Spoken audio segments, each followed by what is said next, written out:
It's the festive season. You know what that means. A very special Overkill Reviews. I'm Blayne Smith, and I'm here with Papa Dunn! Sam Dunn, how are you guys? We are doing something different. First of all, tag team. That's a first ever for Blayne and I. Second of all, we're going back in time through the year of 2017 to review what we think are the best record, most importantly, our favorite record of the year. Not only that, but we also get to comment on the other person's suggestion for better or worse. So I think it'll be fun. Yeah, it should be good. And remember, it's 2017, not 1987. That's usually hard for me to remember, and often I wish it was 1987, but we're not doing that. 2017, Gotta keep let's on focus. go. So, since Blayne is the relative new kid on the block, or maybe it's something about age before beauty, I'm not sure, I'm gonna let him go first. So, Blayne, tell us what you think. Giving out a series of 3 consolation prizes this year. First up, we've got the Toothpaste Award. That goes to the band that was able to help me wash the horrible sound of that Morbid Angel record out of my ears. Zing. Yeah. And that goes to Necrot with Blood Offering. First record, it's sick, buy it, don't be stupid. I hate it when I get a bad case of neck rot. Yeah, you know, Canada, we gotta bundle up the scarf. Scarf's on a little too tight. Chafe a bit. Ouch. Consolation prize number 2, that's the Sad Boy Snake Eyes Award. That goes to Amon-Ra with Mass 6 for releasing what would have been a great downer record that I would have gushed over if I wasn't so busy being down and gushing over that Bell Witch album. But if you're still sad after listening to that Bell Witch album, Amon-Ra, Mass 6, it's the record for you. And award number 3 is the Usain Bolt Award, and that goes to Woad for releasing my favorite black metal album of 2017, basically a year to the day after releasing my favorite black metal album of 2016. What the hell, guys? Slow the goddamn fuck down. That wouldn't be very black metal, though. I guess not. Faster! But there can be only one number 1. It's right in there with number 1. It's Power Trip, Nightmare Logic. Go on and look at you. Today's your lucky day. The execution is here, and it's ready to make you pay. You played for so long, and now you have your chance. The execution is here, and he's sharpening his axe.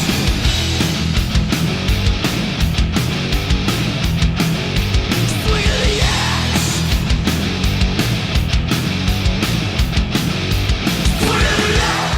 Maybe I'm confused, but I thought it was 1987 on the basis of that video. Holy shit, what decade are we in, Blayne? I guess fuck it, let's do 1987. It was the best. Everybody loved it. Let's go back.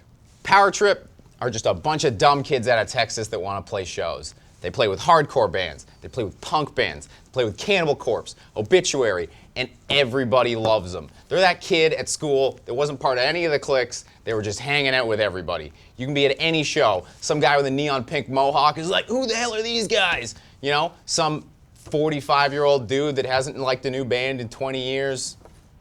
It's like, who the hell are these guys? They blow it out of the water every time. They are hit machines. Every song's a hit. Whole album hits. My only complaint about the album is I can't have any complaints about the album. It's too good, and complaints are funnier. Complaints aside, we really should talk about the singer's mustache, for starters. Oh, beautiful, beautiful. I haven't seen one of those since 1987 either. But just to chime in, I thought actually Power Trip was a really fucking strong record. And not only would I agree, but it turns out that that was the number 1 chosen record of records that were not reviewed by viewers of BangerTV. So, Because I wasn't here then, guys. it brought me right back to 80s Bay Area thrash, particularly Nuclear Assault, and even a bit of John Tardy in the vocals. It's got this kind of like dripping with reverb on the snare and dripping with reverb on the vocals, and I just thought it was kind of a really cool way to harken back to that time in metal without doing it in like a total rip-off nostalgia kind of way. There's something original about it still, Yeah. and that's what's hooking everybody. And so, easy, hands down, all I need to do was go to my Media Monkey and check the play count. Power Trip beat everybody. And every guy that was in those Bay Area bands in the 80s are watching that video going, what decade is it anyway? And we never imagined that these years later, we would be seeing kids playing the exact same music that we were 30 years ago. So yeah, Power Trip, strong fucking record. I would agree. All right, enough with the new guy. No offense, buddy, but Papa Dunn is stepping in for my favorite record of 2017. But before I get to that, I got two sort of runner-ups, if you will, two records I thought were really, really strong this year. First off, Decapitated, Anti-Cult. Now, unfortunately, since this record came out in July, there's been a very serious situation that's developed with Decapitated. I'm not going to comment on that here. What I am going to comment on is the strength of this record. Again, I thought it was amazing. My other runner-up for 2017 is the almighty prog black metal / masters from Norway, Enslaved. Their album called E just felt like it came out yesterday, but the amount I've been listening to it makes it feel like it came out at the beginning of the year. This band for me never fails. Such a masterful combination of heaviness and prog elements. I just have nothing really bad to say about it, so good job, Enslaved. Now, my favorite metal album for 2017 will come as a bit of surprise. Why? Well, because way back in March, I didn't give this album a very good review. A good Mastodon record, but not an excellent Mastodon record. And I'm kind of now in the process of pulling my giant foot out of my giant mouth. That album is Emperor of Sand from Mastodon.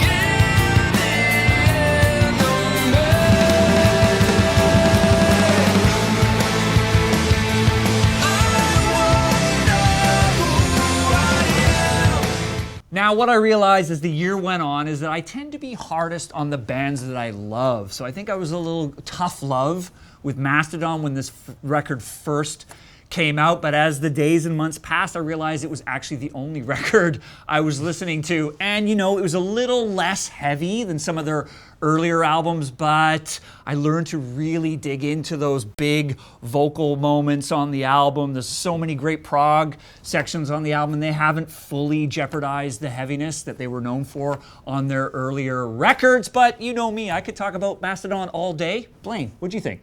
Mastodon's a weird band for me because, I mean, Remission and Leviathan came out when I was 16 and 18.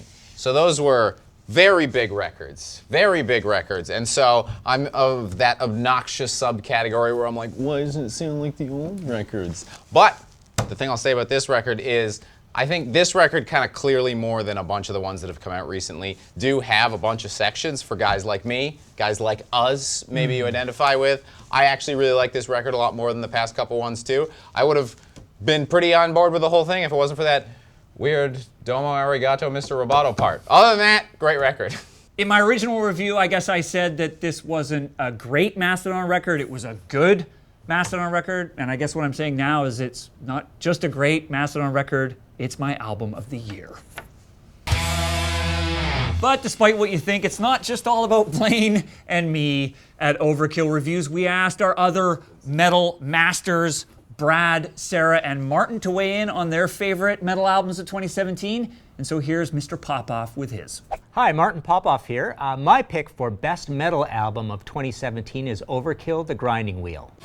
When no one knows such a cool revolution fight. Way out there when no one goes, and it's gotta keep moving, gotta keep getting it. Wheels to the piston charge, combustible delight. The single-minded supercharge that's gotta keep moving, gotta keep getting it.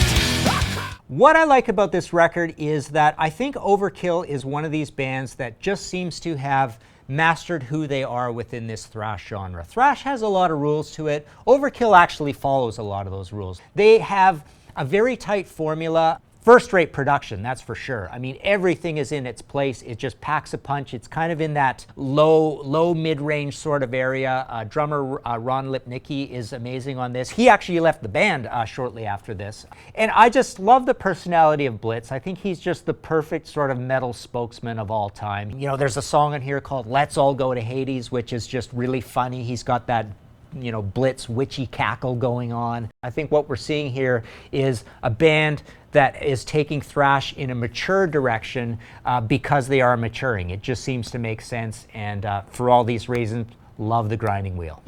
I hate to take issue with Professor Popoff there, but I gotta say, disagree. Didn't think the grinding wheel was that great of a record. Felt like a bit of a grind on my mind. Didn't like the record too much, Blayne. I feel the same way about that record that I did about the way Overkill writes their name. The band's called Overkill, but clearly they write it over space kill in their logo. And much like that, I get about halfway through every song on the album and I'm like, well, this is going good. And then I'm like, well, why does it keep going like this? That's my review. Deep. Let's check out the Ren Fair to see what's going on with Sarah's pick.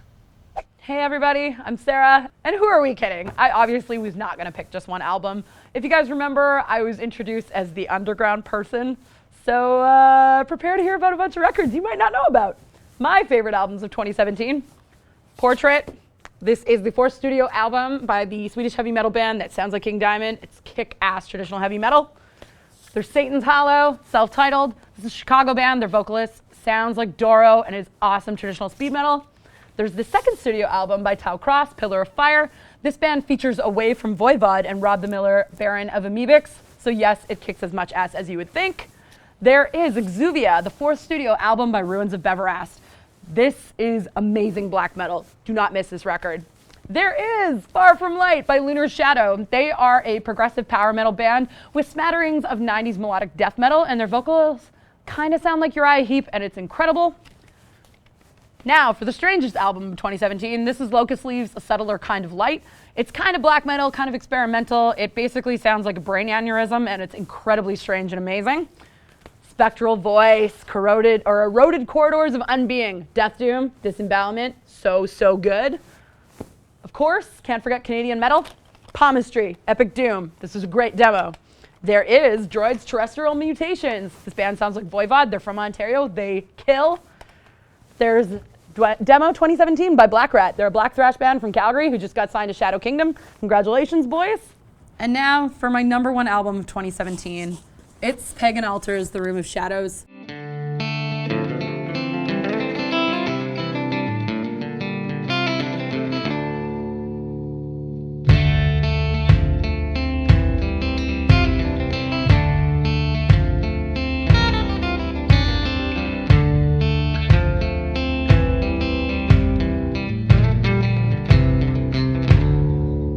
The child's laughter ceased as he tiptoed by that dreaded open door.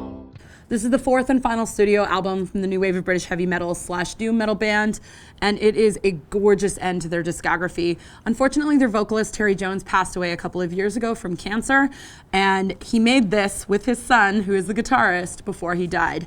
And this album is gorgeous. It's basically Rainbow meets Witchfinder General meets Dire Straits, and it's fabulous. And I don't think I have to yell anymore about my love for Pagan Altar, but there's a reason why I have this, and there's also a reason why I have this. They're incredible. They're hands down one of the best metal bands of all time. So listen to it. I don't know, this is barely a metal record by my ears. I was waiting for Richie Blackmore to come swooping in with a lute, perhaps. But Blayne, what do you think? This is an album for fucking nerds. Luckily, I'm a fucking nerd, so I dug it as well. You don't so much listen to this album as have it whispered to you by an old man over a campfire. I could do that for you. Anyway, we gotta move on, I think. Who's left? Bradley, Brad. Zorg Dragger, the most metal name in metal. Let's hear what he has to say about his favorite record of 2017. Hey, I'm Brad. If you watch Overkill a lot, you'd probably guess that my favorite album of the year was Converge, and you wouldn't be wrong. But I've already talked about that a lot, so I'm going to shine a light on something else. I would also really like to shine some light on the band Vatican and their album Ache of Eternity, but I'm not allowed to because I put them out on my record label Sorrow Carrier Records. So, moving on, I'm picking Buffa Hamat's I. And I'm not sure if that's how you pronounce their band name, and I'm not sure if it's I or one or whatever, but that's my pick.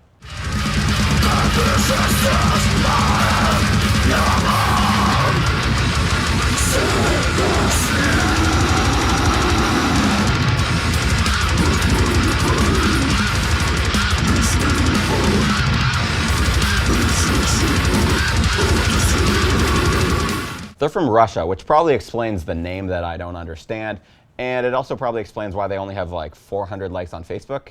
Anyway, they're a mix of pretty much all my favorite stuff. There's a lot of death metal, grindcore, and the Dillinger Escape Plan-esque, chaotic, metallic hardcore, mathcore, if you will. It's flashy, but not in the sweeping arpeggio kind of way. It's more like flashing super fast and you can't keep up with what's going on, and then all of a sudden you're having a seizure. So seriously, please go like their Facebook page, check them out, listen to their music, download it, preferably legally so they get the money, then they can afford plane tickets, come over here and play some fucking shows because I would love to see this band live. Thank you. Oh boy, leave it up to the straight edge vegan kid to pick the technical grind death album from Russia that nobody's heard of. Good job, Brad. You know, picked a band. Can't say it, can't spell it, but I'll take your word for it. Sounds pretty cult. But I think that pretty much wraps it up for us. 2017, we did it. It's done. Pretty good year for metal, I'd say. We should do this more often. Let's have a party. More tag team. Please subscribe to Banger TV. We'll see you next time on Overkill Reviews.